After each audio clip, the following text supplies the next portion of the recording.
Commander Szeth Kari felt his four hearts beat faster as the emergency signal reached his command deck. The red lights flashed across every screen in the bridge of his ship while alarm sounds filled the air. His scaled hands moved quickly over the control panel as he read the message that would change everything he thought he knew about war. The hive swarm had broken through the outer defense line. 3 colony worlds were under attack. Millions of insect-like creatures were eating everything in their path. The Galactic Council was sending every available ship to stop them before they reached the core systems where billions of people lived. But there was something different about this mission. For the first time in galactic history, the Council had approved the use of Earth's military forces. Szeth Kari had heard stories about these humans, but had never seen one in person. Most species in the galaxy thought they were too weak to be useful in real combat. They had no natural armor, no claws, no poison, and their bodies looked soft and easy to break. The Vailian commander stood up from his chair and walked to the main viewing screen. His own people were tall and strong with thick gray skin that could stop most weapons. They had evolved on a world with high gravity and dangerous predators. Every Vailian was born ready for war. These humans came from a world with weak gravity and small animals. How could such creatures help fight the most dangerous enemy in the galaxy? 3 hours later, Szeth Kari watched as a human ship approached his vessel. The ship looked strange compared to Vailian designs, where his people built. Their ships thick and heavy like fortresses, the human ship was sleek and fast like a hunting blade. Strange markings covered its hull, and weapons pointed in directions that made no tactical sense. The docking bay doors opened with a loud hiss. Szeth Kari walked down to meet these new allies, expecting to see warriors who looked ready for battle. Instead, 2 humans stepped out of their small transport ship. They were even smaller than he had imagined. The male human barely reached Szeth Kari's chest, and the female was even shorter. Their skin looked pink and soft, like the belly of a newborn animal. The male human stepped forward and smiled, showing small white teeth. "Commander Szeth Kari, I'm Captain Jake Morrison. This is Lieutenant Lisa Carter. We're here to help you kill some bugs." Szeth Kari stared at the human captain. Morrison wore a simple green uniform with small metal pieces pinned to his chest. He carried no visible weapons and showed no signs of the battle scars that marked experienced Vailian warriors. Even stranger, he seemed relaxed, almost happy. Carter stood beside him, making small sounds under her breath that Szeth Kari realized was some form of primitive music. "Captain Morrison," Szeth Kari began, using the translation device on his collar, "I must ask if you understand the nature of our enemy. The hive swarm has destroyed 12 worlds in the past month. Their warrior drones are 3 times the size of your people and have claws that can cut through metal." Morrison's smile grew wider. "Commander, we've read the files. We know what we're up against." He turned to Carter. "What do you think, Lisa? Sounds like fun, right?" Carter stopped her, quiet singing, and nodded. Just like the simulations back home, only with real targets this time. Szeth Kari felt confusion wash over him. These humans talked about fighting the galaxy's most feared enemy like they were discussing a game. Either they were too stupid to understand the danger, or they knew something that other species did not. Over the next few hours, Szeth Kari watched as more human ships arrived. Each one brought soldiers who looked just as small and weak as Morrison and Carter. They gathered in the main hangar bay, checking weapons that seemed too large for their bodies and talking in loud voices about the coming battle. Some of them were laughing. The Vailian commander called his senior officers together for a private meeting. "What do you think of our new allies?" he asked them. Captain Velthar, his weapons officer, shook his head. "They look like children playing with toys." "How did the Council expect these creatures to help us?" Lieutenant Murdoch, the ship's tactical expert, studied the reports on his data pad. "Their weapons are impressive, but their bodies are too weak to use them effectively. One hit from a hive warrior will kill them instantly." Zethkari looked through the viewing port at the human ships moving into formation. Something about the way they flew bothered him. The ships moved too fast, took risks that no trained pilot should take, and ignored standard safety protocols. It was like watching a pack of wild animals instead of a military force. The fleet began moving toward the contested system. Long range. Sensors showed the terrible truth of what waited for them. 3 planets covered in black swarms of hive creatures, ships filled with warrior drones moving between the worlds like dark clouds, millions of enemies that had never known defeat. As they got closer to the battle zone, Zethkari received a message from Morrison. "Commander, we're reading massive enemy numbers ahead. This is going to be interesting." Interesting. That was the word the human used to describe flying into almost certain death. Zethkari began to wonder if bringing these strange creatures into battle was the Council's greatest mistake, or their only hope for survival. The space battle began at dawn, ship time. Zethkari watched from his command deck as the joint fleet dropped out of faster-than-light travel at the edge of the contested system. The sight that greeted them would have made any sane commander order an immediate retreat. Thousands of hive ships swarmed around the 3 colony worlds like angry insects around a disturbed nest. Each enemy vessel was the size of a small moon, covered in weapons that could crack planets. Their dark hulls seemed to absorb light itself, making them look like holes torn in the fabric of space. The Galactic Council forces numbered less than 200 ships. Even with their advanced technology and superior training, the odds were hopeless. Any reasonable military commander would have pulled back to regroup and wait for reinforcements. The humans had a different idea. "All ships, this is Morrison," came the transmission from the human flagship. "We're going straight in. Target the big ones first and don't worry about the small stuff."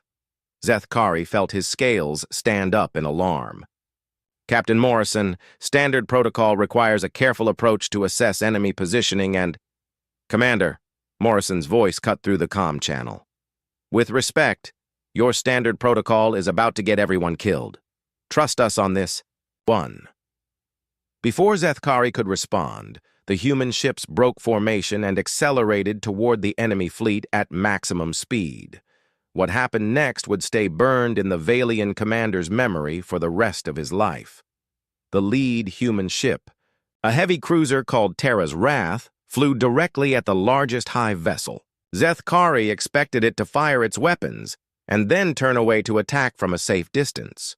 Instead, the ship kept flying straight ahead, its engines glowing brighter as it built up speed. "What are they doing?" Captain Velthar asked, his voice tight with confusion. Zethkari realized the truth a few seconds before impact. "They're ramming it!" Terra's Wrath smashed into the hive ship's forward section like a spear thrown by an angry god. The explosion lit up space for thousands of kilometers in all directions. Both ships died in the blast, but the hive vessel had been carrying thousands of warrior drones that would never reach the planet's surface. The other human ships followed their lead. Ship after ship accelerated to ramming speed and drove themselves into enemy vessels. They turned their own ships into weapons, trading one human life for hundreds of hive drones. It was tactical thinking that no civilized species would ever consider. "This is madness," Lieutenant Murdoch whispered as he watched another human ship explode against a hive carrier, but Zethkari was beginning to see the method in their madness. The ramming attacks were creating gaps in the enemy formation. Human fighters were pouring through those gaps, striking at the hive ship's weak points while they were still recovering from the impacts. The communication channels filled with human voices, and what Zethkari heard made his blood run cold. The humans weren't screaming in fear or calling for help. They were laughing. "Nice hit, Danny," came one voice, as a human pilot destroyed 3 enemy fighters with a single missile. "Watch this," replied another as his ship spun through a move that should have torn it apart from the stress. Lieutenant Lisa Carter's voice came through the comm as her fighter squadron dove into a cloud of enemy drones. "Come on, you ugly bugs, let's dance." These creatures were enjoying themselves. They had turned the most dangerous battle of the war into some kind of game. Zethkari's own ship shuddered as enemy weapons found their target. Warning lights flashed across his control panels as hull sections began venting atmosphere into space. A Hive battlecruiser was closing in for the kill when two figures in spacesuits appeared outside his viewing port. Sergeant Alex Turner and Corporal Maria Rodriguez had somehow gotten outside their ship and were flying through the battle zone with nothing but small maneuvering thrusters to guide them. Enemy weapons fired all around them as they moved toward the hull breach on Zethkari's ship. "What are they doing out there?" Velthar demanded. "They're repairing our hull," Zethkari said, unable to believe what he was seeing. The two humans worked with calm efficiency while death flew past them in the form of energy beams and explosive projectiles. Turner welded metal plates over the hole, while Rodriguez connected new power cables to restore life support. They worked like mechanics in a peaceful shipyard instead of soldiers in the middle of a space battle. When they finished, Rodriguez's voice came through the comm system. "You're patched up, Commander. Try not to get hit in the same place twice." The battle raged for 6 hours. By the end, half the human fleet was gone, turned into clouds of glowing debris that drifted between the planets. But they had accomplished the impossible. The Hive fleet was broken, scattered, and running for the outer system. As Zethkari surveyed the battlefield, he listened to the human casualty reports. Ship commanders called out the names of their dead in calm, professional voices. There was sadness in their voices, but also something else, pride. They were proud of how their people had died. "Commander," Morrison's voice came through the comm. "We're ready to begin the ground assault. The first planet has about 10 million Hive drones on the surface, but we can handle that." 10 million. The number hit Zethkari like a physical blow. Even after everything he had just witnessed, the humans were talking about fighting 10 million enemies like it was just another job to finish. "Captain Morrison," Zethkari said carefully, "perhaps we should wait for reinforcements before—" "Commander," Morrison interrupted, and this time his voice had changed. The friendly, joking tone was gone, replaced by something cold and hard. "We didn't come here to wait. We came here to win." As the surviving ships moved toward the first planet, Zethkari realized that the space battle had been just a warm-up. The real war was about to begin on the ground, and he was starting to understand that these humans fought by rules that no other species had ever imagined. The transport ship shook as it entered the atmosphere of New Saren, the first colony world under Hive control. Zethkari gripped his seat as explosions rocked the hull. Through the small window, he could see the planet's surface covered in black, structures that the Hive had built from the bones of dead colonists. Beside him sat Staff Sergeant Ryan Phillips, a human soldier who looked even smaller inside his heavy armor. Private Kelly Johnson checked her weapons for the third time, while Specialist Tony Garcia stared out the window with cold eyes. None of them showed any sign of fear, even though they were flying into the heart of enemy territory. 2 minutes. "To drop zone," called the pilot over the comm system. Phillips stood up and walked to the back of the transport where a dozen human soldiers waited. His voice was calm and steady as he spoke. "Remember what we practiced, people. The bugs like to dig tunnels under everything. We're going to use those tunnels against them. Johnson, you're on explosives.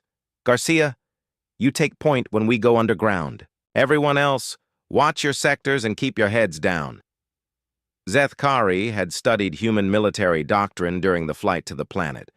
Their tactics made no sense according to Valian standards, where his people fought in organized formations. With clear command structures, humans seemed to prefer small groups that moved independently. They broke every rule of proper warfare. The transport touched down in a landing zone that had been cleared by orbital bombardment. Smoke rose from burning Hive structures while the screams of dying drones echoed across the battlefield. The rear. Door dropped open and the humans ran out into the hell that waited for them. Zethkari followed. his heavy armor protecting him from the acid rain that fell from the poisoned sky. The ground was covered in a black substance that the hive used to convert organic matter into building material. Every step left smoking footprints as the acid ate through their boot soles. Within minutes, they encountered their first hive patrol. 3 warrior drones, each the size of a ground vehicle, came around a destroyed building with claws extended and mandibles clicking. Zethkari raised his plasma rifle, ready to take cover and engage in proper suppressing fire. The humans had other plans. Philip shouted something in their primitive language, and all 3 soldiers scattered in different directions. Instead of maintaining formation, they moved like liquid, flowing around obstacles and using the terrain to their advantage. Johnson rolled behind a pile of rubble, while Garcia climbed up the side of a damaged wall with movements that seemed impossible for a creature without claws. The hive drones, confused by targets that refused to stay in one place, hesitated for just a moment. That moment was all the humans needed. Garcia dropped from above, landing on the back of the largest drone with a combat knife in each hand. He drove both blades into the creature's nerve cluster, while Johnson's rifle found the weak spot behind. Another drone's head. Philip simply walked up to the 3rd drone and placed an explosive charge against its chest before stepping back to watch it die. The entire fight lasted less than 30 seconds. "Not bad," Philip said as he reloaded his weapon. "Garcia, you're getting faster at finding the nerve clusters." "Thanks, Sarge," Garcia replied, wiping green blood off his knives. "These ones are bigger than the ones in training, but the anatomy is the same." Zethkari stared at them in shock. They had just killed 3 hive warriors without taking a single casualty, and they were talking about it like they had just finished a practice exercise. The squad moved deeper into the colony, following a path that led toward the main hive complex. Along the way, they discovered something that made Zethkari's stomach turn. A tunnel entrance that led down into the planet's crust. The walls were lined with the remains of human colonists that the hive had partially consumed before abandoning. "Tunnel. System," Phillips observed, studying the entrance with professional interest. "Johnson, what do you think?" "Perfect for explosives work," she replied, pulling several strange devices from her pack. "If we can get deep enough, we can bring down their whole network." "Garcia, you're our tunnel rat. Think you can guide us through there without getting lost?" Garcia nodded and switched on a light mounted to his helmet. "Easy day, Sarge. These bugs are predictable. They always build the same way." Zethkari felt panic rising in his chest. "Staff Sergeant Phillips, surely you're not planning to enter those tunnels. It's an obvious trap. We should call for artillery support and collapse the entrance from the surface." Phillips looked at him with eyes that seemed much older than his face. "Commander, artillery won't reach their deep nests. If we want to clear this planet, we have to go where they live." The descent into the tunnel system was a journey into nightmare. The walls were covered in some kind of organic secretion that glowed with a sickly green light. Strange sounds echoed from the depths below, and the air smelled like rotting meat. Zethkari's people had evolved to fight in open spaces under clean skies. These narrow, dark passages made every instinct scream for retreat. The humans moved through the tunnels like they had been born in them. Garcia led the way, reading signs in the tunnel walls that Zethkari couldn't even see. Johnson placed explosive charges at key structural points, while Phillips watched their rear guard. They turned the confined space from a disadvantage into a weapon. When they encountered hive drones in the tunnels, the fighting was brutal and close. The insects had no room to maneuver, and the humans used that against them. They fought with knives and bare hands when their guns were too big for the space. They bit and clawed and kicked like wild animals. But it was what happened to Johnson that showed Zethkari the true nature of human soldiers. A hive drone's claw caught her in the shoulder, tearing through her armor and deep into the muscle beneath. Green poison flowed into the wound as she fell against the tunnel wall. Any reasonable soldier would have called for medical evacuation and fallen back to a safe position. Johnson pulled a small device from her belt and used her own blood to mark enemy positions on the tunnel wall. Her hands shook from pain and poison, but she continued working, giving artillery coordinates to the ships in orbit above. "Johnson, you need medical attention," Phillips said, his voice tight with concern. "In a minute, Sarge," she replied, her voice getting weaker. "Just need to finish this calculation. If we hit these 3 points, the whole network comes down." She worked until she collapsed unconscious from blood loss.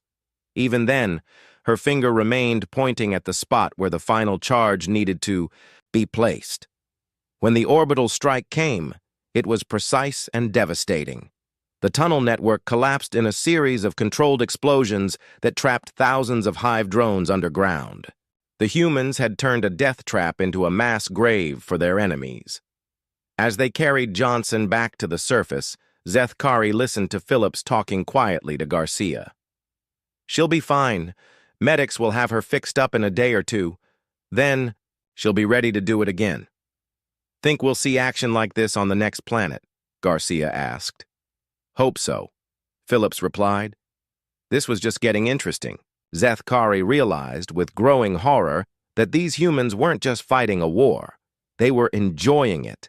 They had found something they were good at, and they wanted to keep doing it. The galaxy had unleashed something terrible, and he was beginning to wonder if they could ever be stopped. The second colony world of Kepler's Haven presented a different kind of nightmare.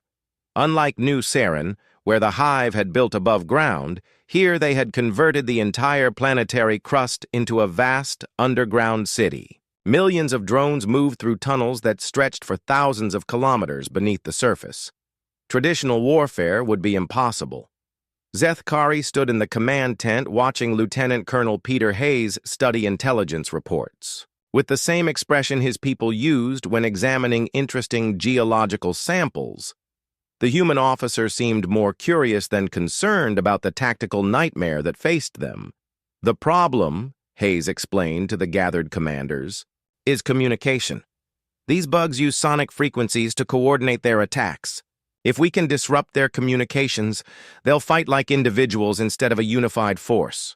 Captain Velthar leaned forward in his chair. "How do you propose to jam signals across an entire planet? The power requirements alone would—" "We're not going to jam them," Hayes interrupted with a smile that made Zeth Kari uncomfortable. "We're going to talk to them." What happened next would haunt Zeth Kari's dreams for years to come. Hayes had captured several Hive communication drones during the fight for New Saren. Instead of destroying them or using them for intelligence gathering, he had given them to communications specialist Carmen Lewis. She had spent days studying how the creatures transmitted information between different parts of the Hive network. Lewis had made recordings of Hive queens dying. The sounds were terrible beyond description, a mixture of pain and rage and fear that seemed to reach into the listener's mind and tear at something fundamental. She had somehow learned to reproduce these sounds using captured Hive equipment. "The beautiful thing about Hive minds," Hayes explained as Lewis prepared her equipment, "is that they share everything. Every drone will hear what we broadcast. Every single one will know that their queens are dying." The broadcast began at midnight, ship time. Lewis sent the recorded screams of dying royalty on every frequency the Hive used for communication. The effect was immediate and more devastating than any weapon Zeth Kari had ever seen used in warfare. Across the planet's surface, Hive drones began emerging from their tunnels in a state of complete panic. They moved without coordination, without purpose, driven only by the need to find and protect queens that were already dead. Some attacked each other. Others simply stood motionless, overwhelmed by grief and confusion. Major Frank Coleman, the human demolitions expert, watched the chaos through his tactical display with professional satisfaction. "Beautiful work, Lewis. Now we can really hurt them." Coleman had brought Sergeant Lisa Park, a specialist in explosive psychology. Zeth Kari had not known such a field existed until he met her. Park studied how different species reacted to explosions, not just the physical damage, but the mental effects. She had learned that hive drones communicated location information through acoustic signatures. Different sounds meant different things in their primitive language. Park had created explosive devices that produced the exact sonic patterns that meant "Queen in distress" when they detonated. The humans began dropping these special bombs across the planet's surface. Each explosion not only caused physical damage, but also sent fake distress calls that drew more drones out of their protective tunnels. The insects came rushing toward the sounds of their dying leaders, only to find more explosions waiting for them. "It's like calling predators with bait," Park explained as she watched another group of drones run directly into a minefield. "They can't help themselves. Their instincts force them to respond." Szeth Kari felt sick watching the slaughter. This is not warfare. This is manipulation of their most basic survival instincts. Hayes looked at him with eyes that showed no emotion at all. "Commander, we're not here to fight fair. We're here to win." As the false distress calls continued, the hive's response became more desperate. They began sending their largest warriors to the surface, creatures the size of buildings that had never been seen in previous battles. These ancient guardians had been sleeping in the deepest parts of their underground cities, awakened only by the belief that their species faced extinction. The humans were ready for them. Captain Rachel Stone led a night raid against one of the massive creatures that had emerged near the planet's northern pole. Her unit moved in complete darkness, using primitive weapons like knives and clubs to avoid making sounds that might alert their target. Szeth Kari accompanied the raid, equipped with night vision gear that let him see what the humans were doing. What he witnessed challenged everything he thought he knew about civilized behavior. Stone's soldiers didn't just kill the giant hive guardian. They carefully carved symbols into its body while it was still alive, using the creature's own defensive secretions to create marks that would be visible to other drones. The symbols told a story in the hive's visual language, a message that said their greatest protectors were weak and helpless. When other hive forces found the body, they didn't just see a dead guardian. They saw proof that nothing could protect them from the humans. The psychological effect spread through their ranks like a virus, breaking their will to fight before the physical battle even began. "Why do you leave them arranged like this?" Szeth Kari asked, as Stone's team positioned the body in a specific pattern. "Because they'll tell the story to others," Stone replied, wiping green blood from her knife. "Fear is a weapon, Commander. Sometimes it's more effective than bullets." The most disturbing part was listening to the humans talk about their kills. They kept count, turning death into a competition. Corporal Mike Chen had 17 confirmed kills. Sergeant Kate Brown had 23. They discussed their techniques like artists comparing different styles of painting. "The trick with the big ones," Chen explained to a younger soldier, "is to go for the nerve clusters behind their front legs. Takes longer, but they stay conscious while they die. Makes more noise that way." "What about the medium-sized drones?" the younger soldier asked. "Those are easy. Just cut the communication tentacles and they lose coordination. Then you can take your time." They were teaching each other how to kill more efficiently, how to cause more fear, how to break their enemies, minds as well as their bodies. War had become a science for them, and they were eager students. As the second planet fell to human tactics, Szeth Kari realized that the galaxy had made a terrible mistake. They had asked these creatures to fight their war for them, not understanding what they were unleashing. The humans didn't just defeat their enemies. They studied them, learned their weaknesses, and then used that knowledge to destroy them in ways that went far beyond simple killing. The hive swarm had been the galaxy's nightmare for generations.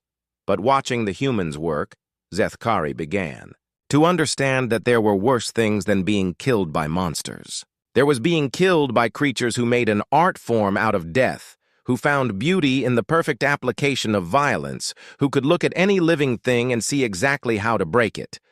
The humans were not just winning the war.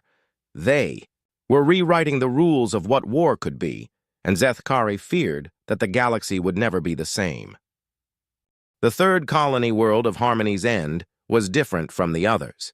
Here, the Hive had dug so deep that their tunnels reached the planet's molten core. Seismic readings showed a network of passages that extended through the entire planetary crust, creating a three-dimensional maze that no conventional army could ever clear. General Patricia Scott stood before a holographic display that showed the planet's internal structure, her face lit by the glow of tactical projections.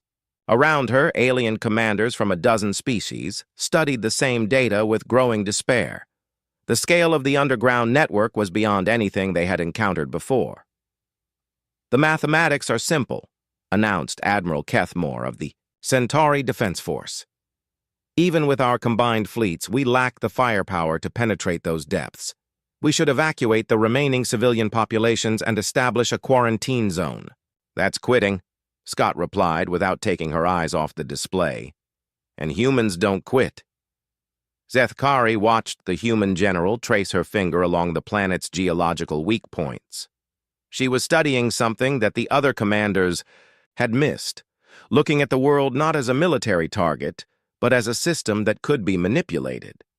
"General Scott," he said carefully, "surely you're not considering what I think you're considering." Scott turned to face the assembled commanders with eyes that showed no doubt at all. "I'm going to crack this planet open like an egg. We're going to flood those tunnels with molten rock and cook every bug from the inside out." The silence that followed was complete. Even the background hum of electronics seemed to stop as the implications of her words sank in. "That's impossible," whispered Colonel Vextar from his position near the tactical display. "The energy requirements alone would—" "We're not using energy weapons," Scott interrupted. "We're using physics. This planet sits on top of massive geological stress points. A few precisely placed seismic charges will do the rest." She activated a new display that showed the locations where explosive charges would need to be placed. Each point was deep in enemy territory, surrounded by millions of Hive drones. Getting teams to those positions would require volunteers to walk into certain death. "The charges have to be placed manually," Scott continued. "Remote detonation systems won't work at those depths. Each team will need to stay with their charges until detonation to make sure they go off at exactly the right time." Zethkari felt his heart stop beating for a moment. "General, you're describing a suicide mission. Multiple suicide missions." "Yes," Scott replied with no emotion in her voice. "I am." What happened next would prove to Zethkari that humans were the most dangerous species in the galaxy, not because of their weapons or their tactics, but because of their willingness to die for victory. Scott asked for volunteers. She explained clearly that this was a one-way mission, that the teams would not survive the planetary cracking, that their deaths would be horrible and certain. She gave every human soldier multiple chances to decline without shame. Every single human in the room volunteered. "I can't take all of you," Scott said, and Zethkari heard something like sadness in her voice for the first time. "I only need 12 teams. The rest of you will have to stay behind and help with evacuation." The humans began arguing about who would get to die. They competed for the right to walk into certain death like other species competed for promotions or rewards. Zethkari listened to soldiers with families, with children, with entire lives ahead of them, begging for the chance to sacrifice everything for a military objective. Major Scott Davis was chosen to lead the first team. Captain Jennifer. Walsh took the second. These were experienced officers who could have stayed safe in command positions, but they insisted on taking the most dangerous assignments for themselves. The mission began at dawn, ship time. 12 teams of human soldiers dropped into different parts of the planet's surface, each carrying enough explosives to trigger localized earthquakes. Their job was to reach specific coordinates deep underground and detonate their charges simultaneously. Zethkari monitored their progress from orbit, listening to their communications as they fought their way through endless swarms of Hive drones. The humans moved through enemy territory like ghosts, using stealth and speed to avoid major confrontations until they reached their target zones.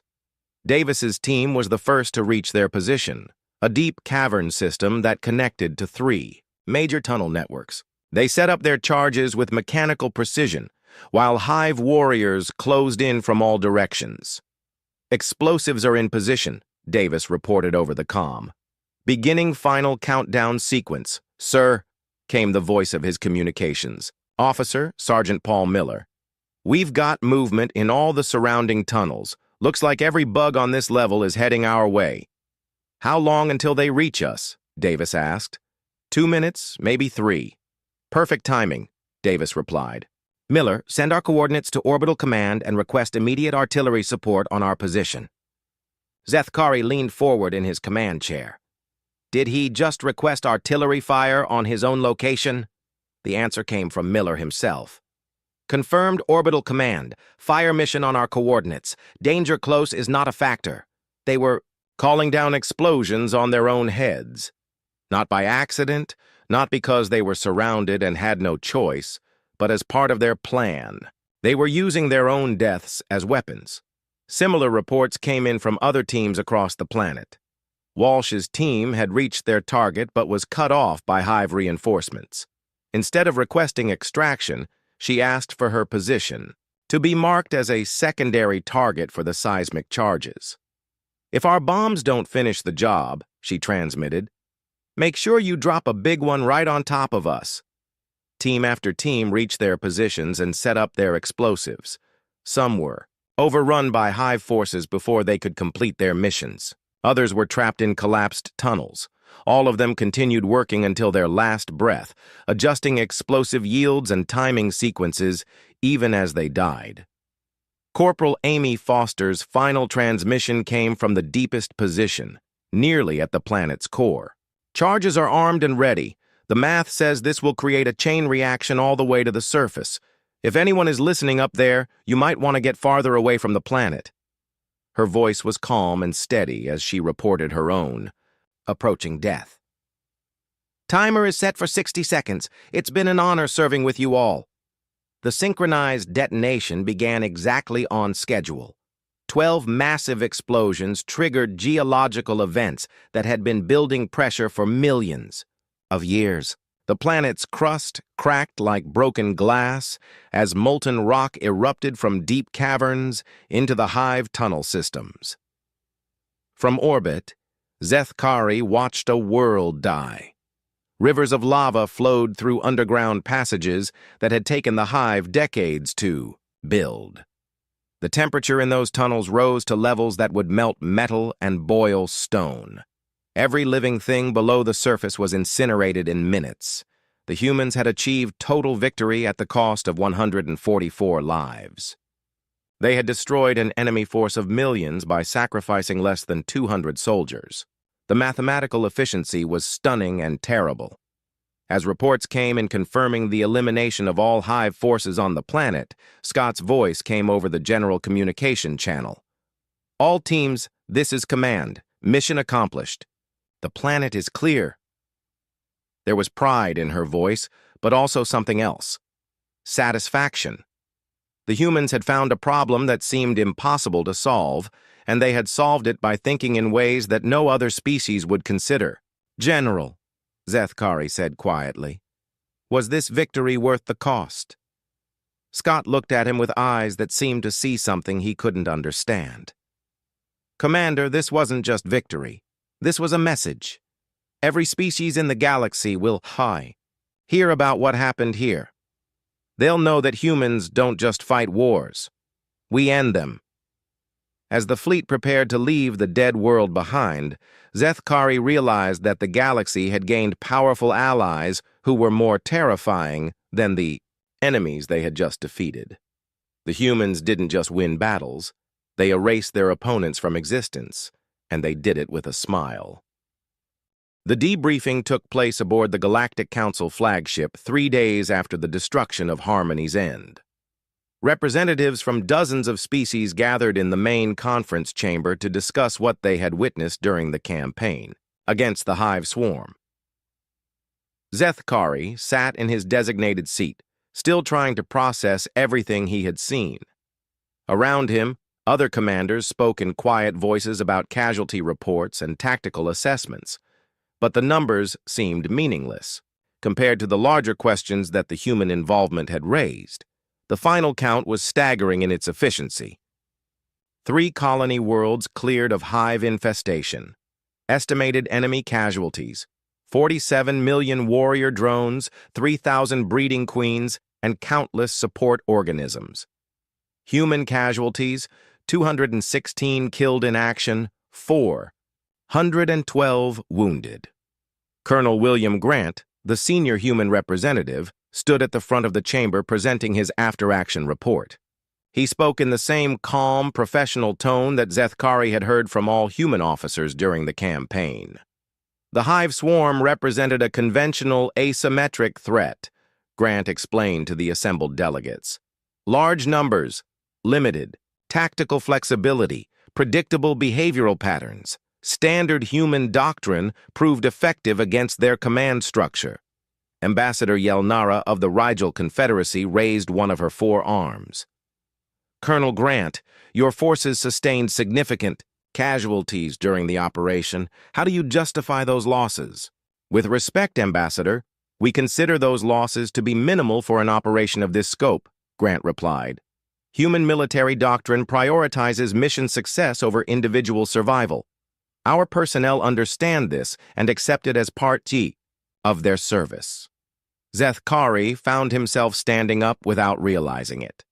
Colonel, during the final assault, your soldiers called down artillery strikes on their own positions. They deliberately chose to die rather than retreat. This is not normal military behavior. Grant looked at him with the same expression he might use when discussing technical specifications for equipment. Commander Zethkari, human tactical doctrine is based on achieving victory regardless of cost. Retreat is only considered when it serves the larger strategic objective. In this case, retreat would have meant mission failure. But they were laughing, Zethkari said, his voice rising despite his attempt to stay calm. Your soldiers were enjoying themselves during combat. They turned killing into a competition. Yes, Grant replied simply. Morale is an important factor in combat effectiveness. Our people find satisfaction in performing their duties well. The casual way Grant spoke about systematic killing sent chills through Zethkari's body. This human officer was discussing the destruction of entire species like it was a routine maintenance procedure. Admiral Kethmore leaned forward in his chair. Colonel Grant, surely you must understand that other species find your methods disturbing. The psychological warfare, the willingness to die for tactical advantage, the apparent enjoyment of violence, these are not characteristics that most civilized beings consider normal. Grant nodded as if he expected this question. Admiral, I think there's been a misunderstanding about human nature. You asked us to help you fight a war against an enemy that threatened galactic civilization. We agreed to do that job. The methods we used were chosen specifically to minimize casualties among Allied forces and civilian populations. Minimize casualties, Ambassador Yelnara repeated. You destroyed an entire planet. We eliminated a threat that had already killed billions of civilians across 12 worlds, Grant corrected. The planet itself was uninhabitable after hive infestation anyway. We simply made sure the threat could never spread from there. Zethkari felt a cold understanding spreading through his mind. Colonel, you said these methods were chosen to minimize Allied casualties. Are you telling us that humans have other methods that are more destructive? Grant's expression didn't change, but something shifted in his eyes. Commander, the weapons and tactics we used in this campaign were selected from our limited engagement protocols. We chose them because they would be effective against the hive while causing minimal trauma to our allies who might witness our operations. Limited engagement protocols, Admiral Kethmore said slowly. What does that mean? It means we held back, Grant explained.